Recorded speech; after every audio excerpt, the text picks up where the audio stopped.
Le 8 mars et toute l'année, j'ai accepté d'être présent à cette manifestation car tous les jours, dans nos cabinets médicaux, de nombreuses femmes, aujourd'hui en France, sont victimes de violences et consultent pour de nombreux tableaux cliniques.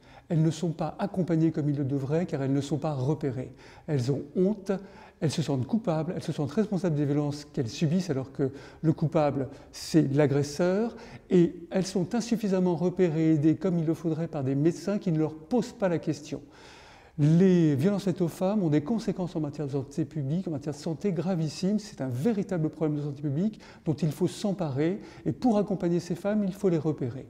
Quand on leur pose simplement la question « Avez-vous été victime de violences physiques, sexuelles, de violences verbales ou psychologiques ?» elles répondent. Et elles répondent en grand nombre. Quand on pose ces questions, on a aujourd'hui plus d'une dizaine d'études qui montrent que 60% des femmes déclarent avoir été victimes de violences verbales ou psychologiques, 40% de violences physiques et 20% de violences sexuelles. C'est énorme, c'est massif et ça va impacter leur santé. Et pour les soigner comme il le faudrait, il faut poser ces questions.